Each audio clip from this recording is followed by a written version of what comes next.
You know, niggas gotta get their priorities together. Got their mind on the wrong things, spending their money in the wrong way. Trapaholics, real trap shit. Say you need that car with the rims and a trunk, just like Jim. It's more than life. Yeah. I'm telling you. Talk to him. Say you need that LV bag with the belt and the hat. That's all you got though. It's more than life. Yeah. Talk to him. Real. Say you wanna turn up at the club, like some bottles, impress them girls. It's more than life. Fucking everybody. Yeah. Good evening, everyone, and welcome to Saints and Appetizers podcast.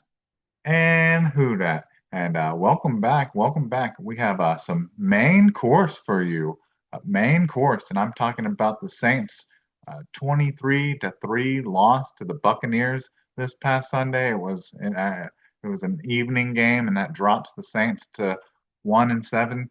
And I tried to warn some people out there. You know, I told them, like, really, you need to take advantage of the Saints, this being an evening game, like a 3:05, 4:05 if you're in Eastern time. Like, you need to take advantage of it and enjoy the early games. But honestly, every single game this weekend, even Thursday included, game was a blowout. Besides Jets Bengals, which luckily I got to catch the tail end of that before the start of the Saints game. But really, the only enjoyment that I got out of this weekend, especially NFL football wise, was just watching the Miami Dolphins just shellac the Atlanta Falcons. So, and that just gives the Miami Dolphins just their second win on the season. And the Falcons, they went quickly from having a winning record at like 3-2, and then they were 3-3 coming into that game, to being under 500 now. So really, that was the only enjoyment I took from this NFL Sunday, was just watching the Falcons look terrible, look just as terrible as the Saints did in this game against the Tampa Bay Buccaneers. But this game, it kind of turned out like I expected it to be. It ended up being a little bit worse in regards to the Saints not being able to score any points, like, at all in this game, and then just all the turnovers, you know. But this is kind of the difference between this game and the Bears game, which I kind of predicted. I thought they would be similar, just in regards to the both teams were sending just nonstop blitzes, you know, on defense, just wreaking havoc, and just putting Spencer Rattler just in consistent pressure, to the point where I didn't expect this. I really didn't expect Spencer Rattler to get benched in this game. You know, even though I mean, it's understandable why he did, and it's understandable why he didn't earlier in the season. It's because, you know, he was doing so well, you know, protecting the ball. He's not winning games, but he's not losing you games either. But man, it's just in the last 6 quarters before he got benched, the entire Bears game, and then the first half of the Saints game, he's turned it over 6 times already. I think three interceptions and 3 fumbles. And it was just like in the Bears game, the first Saints possession, he fumbled. He fumbled on their first possession. At least it was a couple plays into the drive before he did it, instead of being like the first play of their first drive in the Bears game. And he was protecting it a little bit better than in the Bears game, when he just was like holding it just with one hand. He had it tucked away, but he didn't have it completely protected, you know, like protected like with both hands. And man, the Saints, man, they're a hard team to watch, just in regards to, man, I feel like this team is like covered in bacon grease before every game or something, gets showered in bacon grease, because man, if there's a trailing defender trying to tackle them from behind, or it's a gang tackle, I'm just waiting for the ball to get knocked out, because it seems like they have no awareness from when they're getting hit from the behind, that they just choke it up or if nothing else, it gives you a mini heart attack because when they go down, if nothing else, it seems like every time that when they get tackled from behind and fall like face forward, seems if it's not a fumble, it's getting knocked out by the ground, and that's enough to scare you. And same with them just getting punched out. And hell, it seems like the Saints have got caught a break a couple times where it looks like it probably is a fumble or and then they luckily get overturned into like a incomplete pass or they just don't really look at it very much and they just luckily get luck out and get to go to the next play. But yeah, that's what was frustrating about this game is just all the turnovers and just the offense not performing well when the Saints defense was actually really good in this game. This was probably their best performance that they've had because if you take away the pick six from Spencer Rattler, then the Saints defense really only allowed 16 points, and that was coming off of plays where the Saints turned it over four times, and several of those turnovers led to the Buccaneers basically being almost in field goal range already. So the Saints just did a great job, the defense of bending and not breaking, and hell, they made some plays of their own, getting some sacks and forcing one turnover in the game. But man, just a completely wasted defensive performance by the Saints, and sad because they had those that they had what is it in the I think it was in the first half they had those multiple like goal line stands where like on the first one they were offsides but the play still ran so they stopped them and then they officially stopped them four more times so like five times in a row and then later in the game when the Buccaneers got in that position again it took all four plays to finally get in the end zone and get their only touchdown of the day. But yeah, really just a good, perfect example of like no complimentary football in this team. And it was pretty much all day, just no compliment. The defense couldn't get a compliment at all from the offensive side. But let's get into this game. Let's get into the stats, and then we'll kind of get into our MVPs and hot takes, and then obviously wins and predictions and all that. But anyways, can I get a menu? And the first thing is we kind of talked about Spencer Rattler and his interception, and that led to Tyler Shough ending up getting to play the second half, which was really kind of surprising. And I'm really not a huge fan of the decision. Really it seemed like everyone, I guess, not inside the Saints organization, really thought the best time if you were gonna start Shough and sit bench Rattler would probably have been like after the bye week, so you get really a really in integrated with the starting offense, and get familiar with his receivers and the game plan and the blocking schemes and all that. But no, they just decided to just throw Tyler Shough, just throw him right in there, throw him to the wolves where yeah, Spencer Rattler was not having a chance, being sacked three times for a loss of 19 and fumbling and throwing an interception. But yeah, let's throw the rookie right in there with no game preparation at all, no starting preparation at least.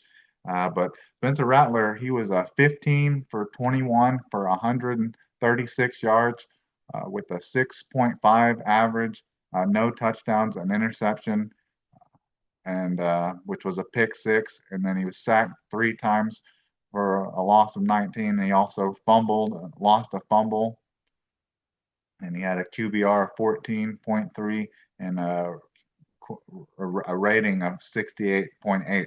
But yeah, like we talk about the offense just looking embarrassing, like peak embarrassment, and just completely clowned the Saints and specifically and individually Spencer Rattler on the pick six where the Saints got the goal line stand, the first goal line stand after five consecutive run plays, got the goal line stand, and then we're got the ball at the 1 yard line, but we're actually able to get some breathing room with a quick pass over the middle to Alvin Kamara that picked up 9 yards. But then Of course. Let's see what was this guy's name again? Let's see.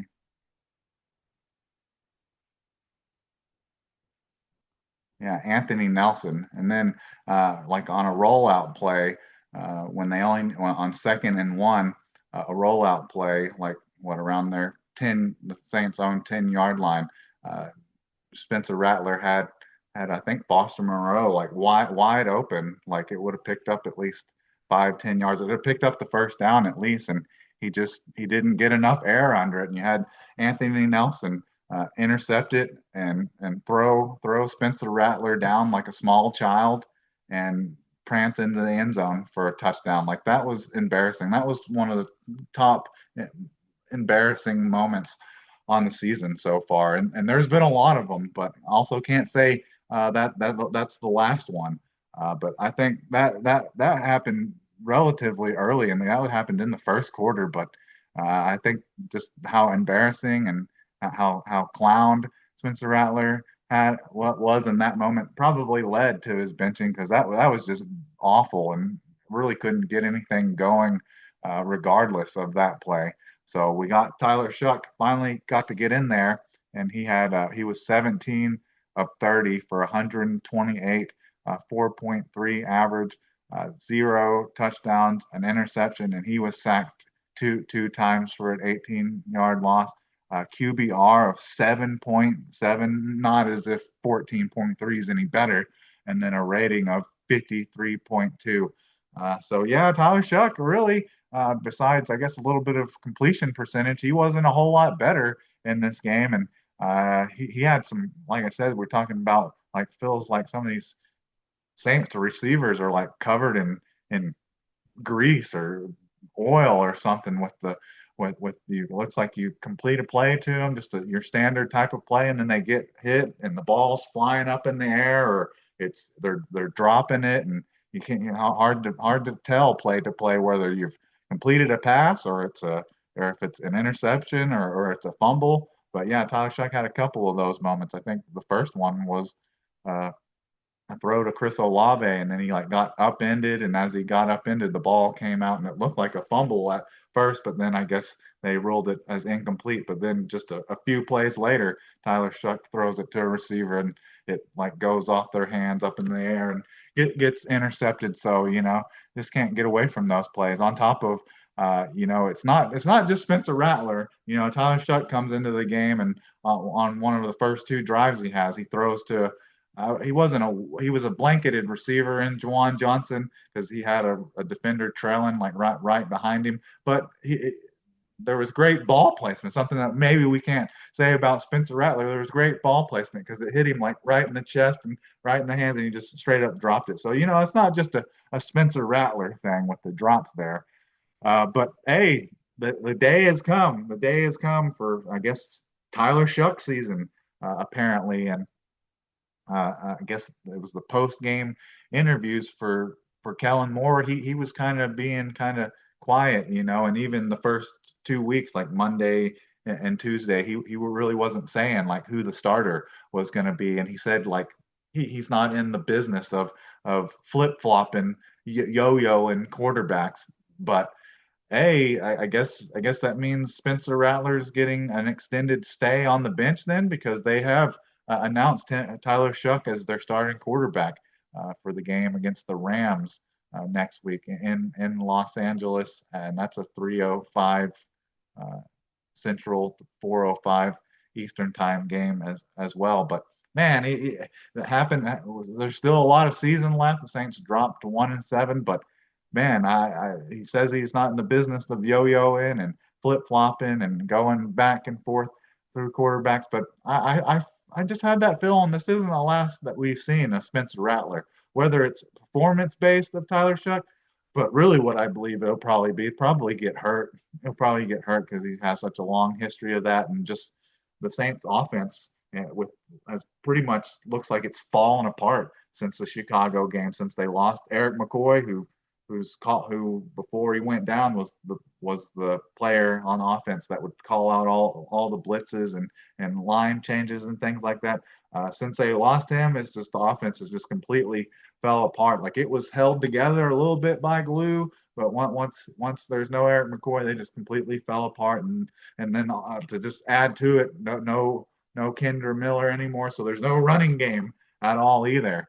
But man, I guess we'll see. But we'll get into more about the Rams game a little on Friday probably. But then the Saints running game we just mentioned didn't really have much of one.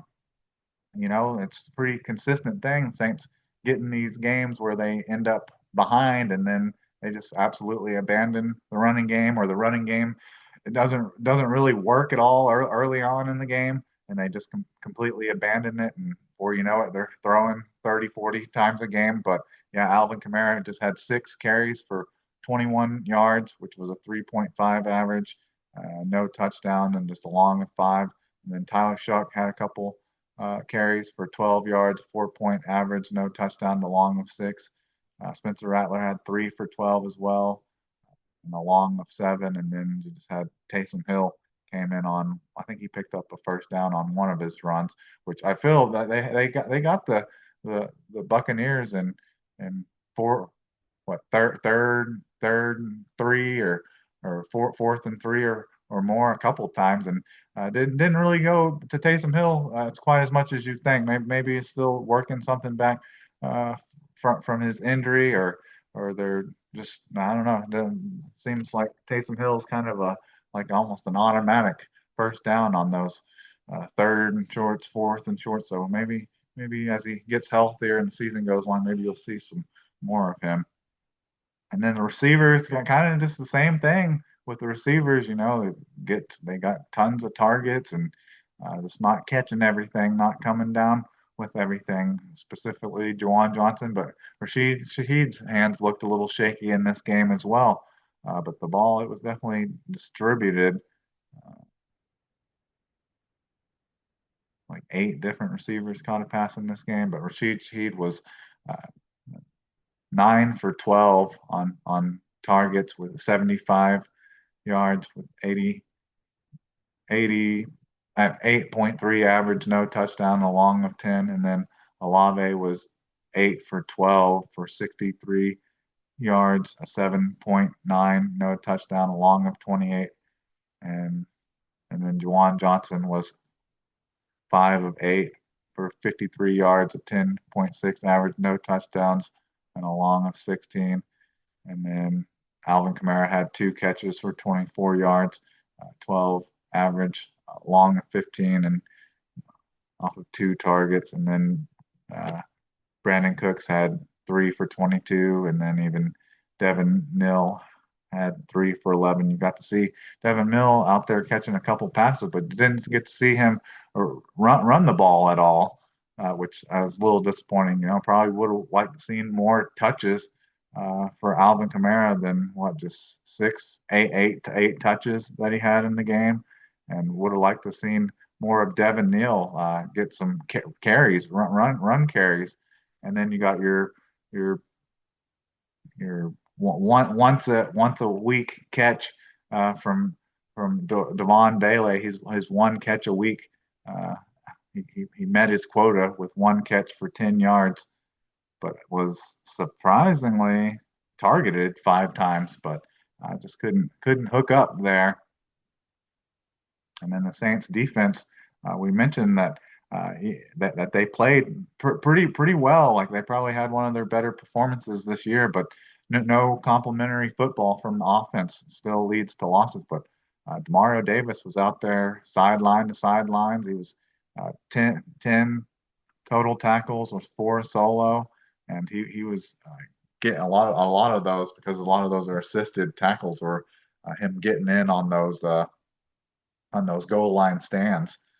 And then Justin Reed was your second highest tackler with 7 total tackles, 4 solo, and a half a sack and a quarterback hit. And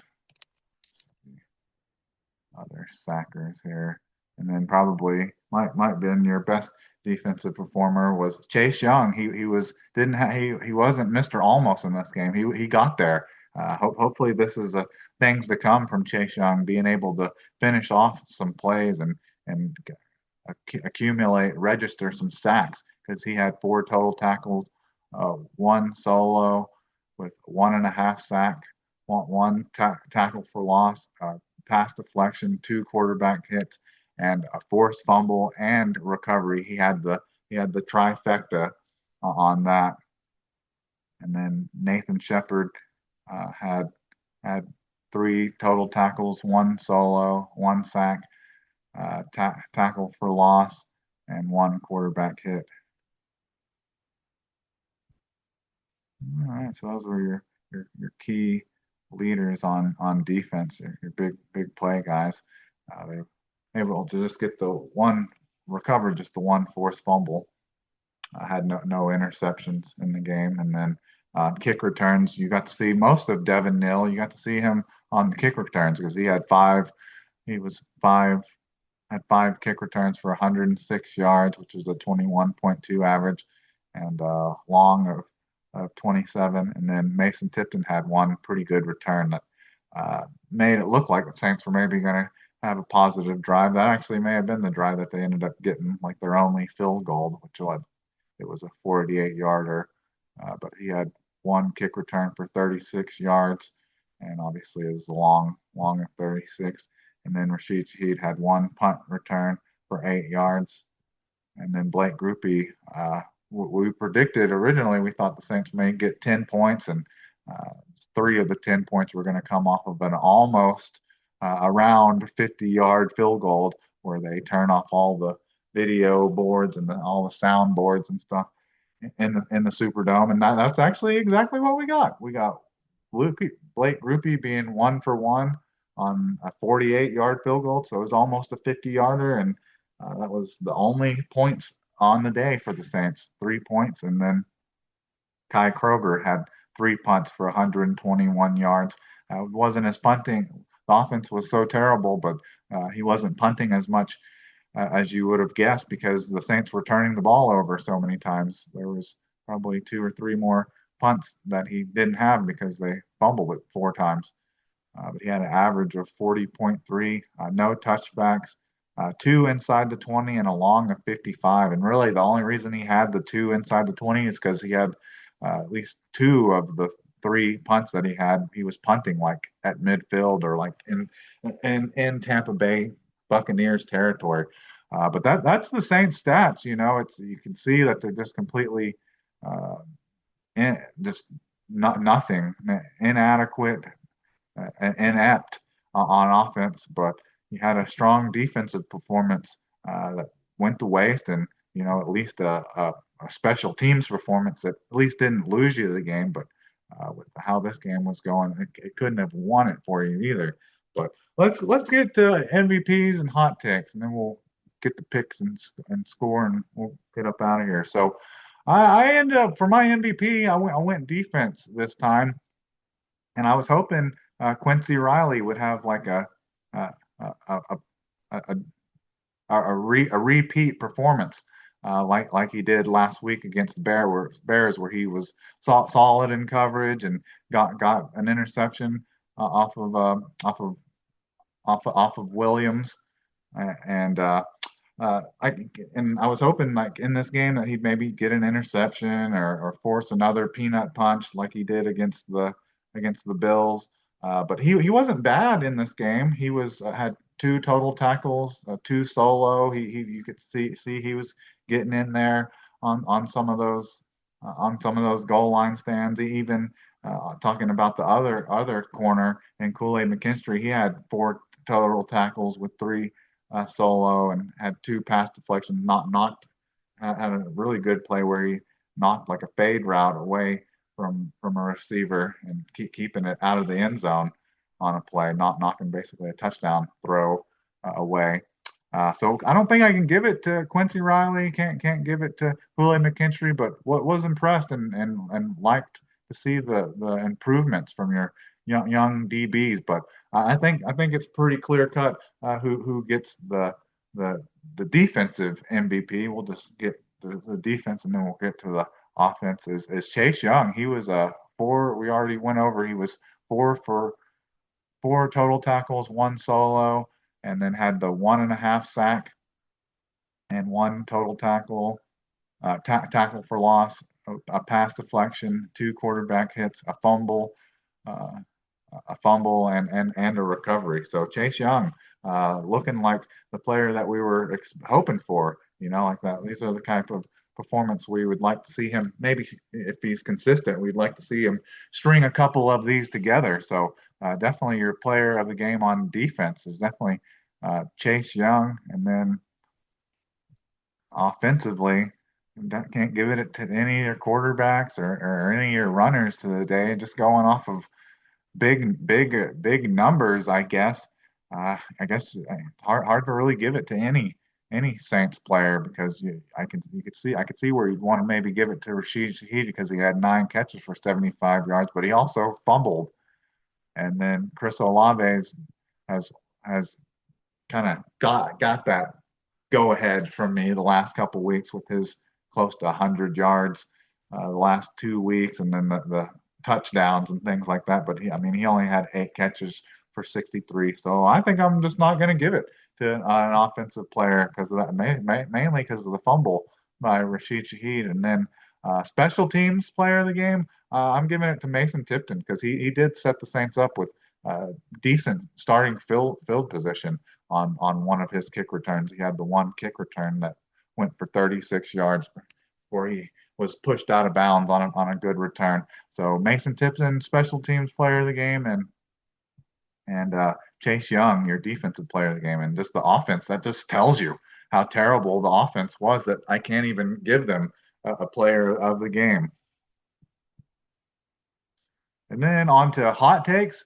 Hot takes were kind of an odd one for the first one. Is because I was just wanting a big hit laid on Baker Mayfield because he was talking a little bit of that noise, saying the Saints defense was dirty and things like that leading up to the game. So I was just wanting maybe a big hit to be laid on Baker Mayfield to maybe prove him right. Or is this what you're talking about? Remind him. Oh, is this what you're talking about? Was that why that noise was coming out your mouth? And hey, I think we were actually granted that in the first half or so. Those first couple sacks that we got. There was one where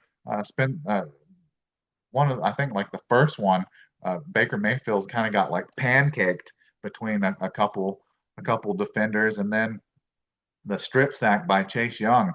He got the sack, but as he's going down, Demario Davis launched himself and landed a pretty good hit on him as well. And those were the Demario Davis and Cam Jordan are the ones that responded to what Baker Mayfield said. So that's kind of what I was wanting. I was wanting either Cam Jordan or Demario Davis to get a good hit on Baker Mayfield. And on that strip sack by Chase Young, he was able to launch himself. And there was a little bit of helmet to helmet contact. He hit him kind of high, but he'd already lost the ball. So I don't think you can call roughing the passer when he's lost the ball already.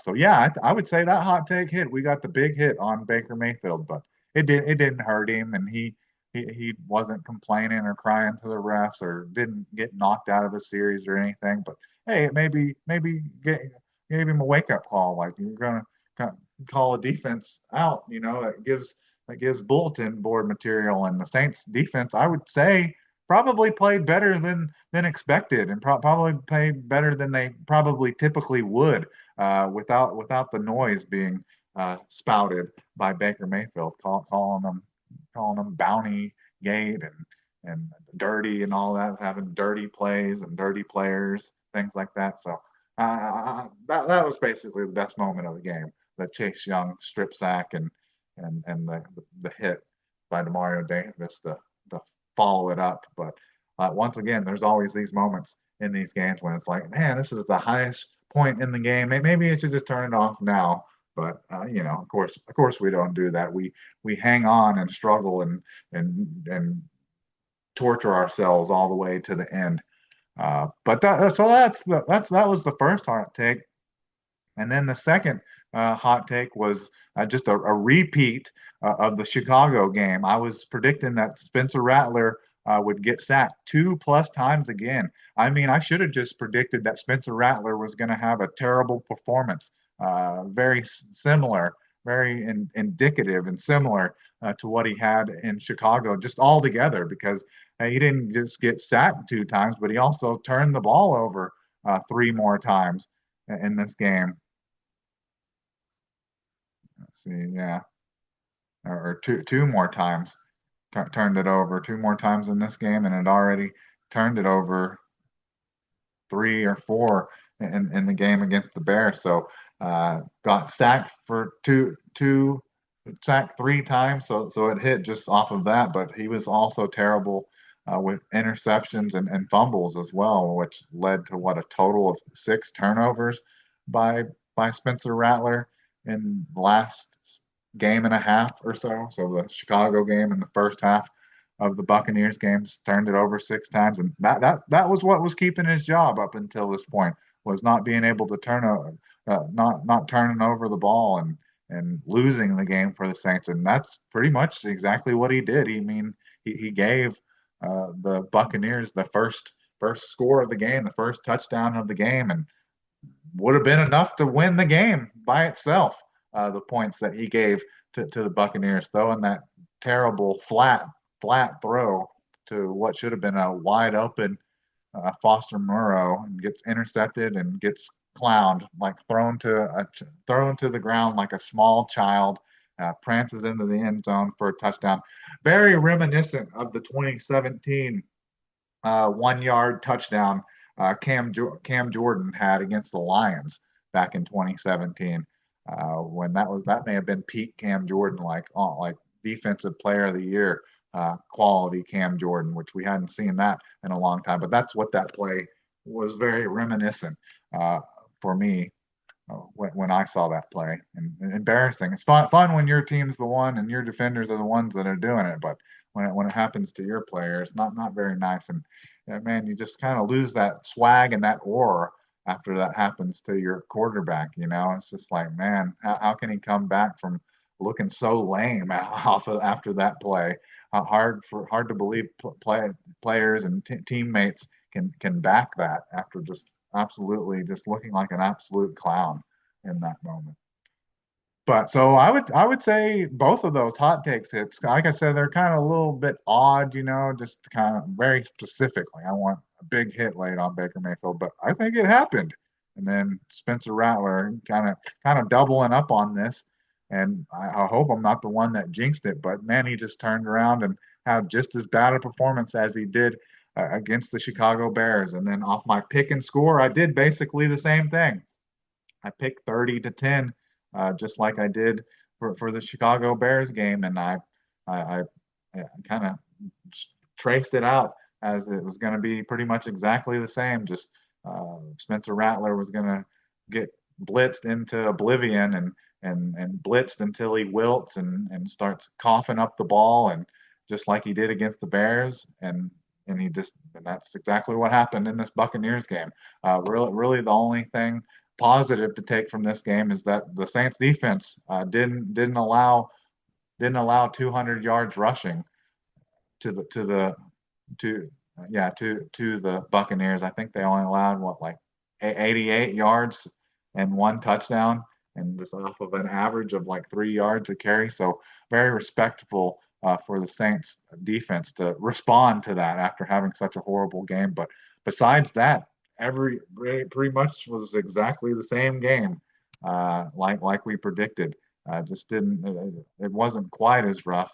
It's pretty demoralizing getting ran over for 200 yards like that. But I guess the fact that didn't happen made it a little bit better. But then you have all the confusion and the drama behind switching quarterbacks and yo-yoing quarterbacks and things like that. But yeah, this game turned out to be pretty much what I expected. Hard. It's getting hard to the point that it's hard to get like upset, or really be all that invested when you already know it's what's going to happen. You already know it's going to be terrible and painful. But yeah, so we picked the Buccaneers to win 30-10, and picked them to win, but that ended up being even worse in regards to the Saints offensively.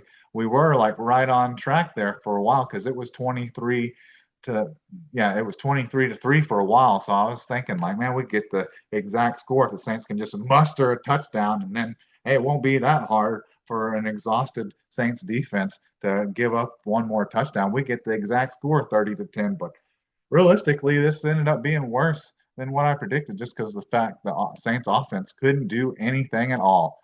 But that's the Saints season. I just got to look for the positives, look for any positives that you can. And from this game, it was the defense, and hopefully coming up against the Rams, hopefully we actually get some positives, more positives than that, and hopefully they're related to the quarterback position or being able to run the ball a little bit better would be nice. But we'll get more into that, the Rams game later in the week, and all the injury reports and any type of news and notes that comes out about Tyler Shough. But from far as I know, he's been designated the starter already, which I mean, I guess that's for the first injury report, so it makes sense that they'd have to report on it now. But anyways, I think that's about all I have for you. So who dat? And can I get a check, please?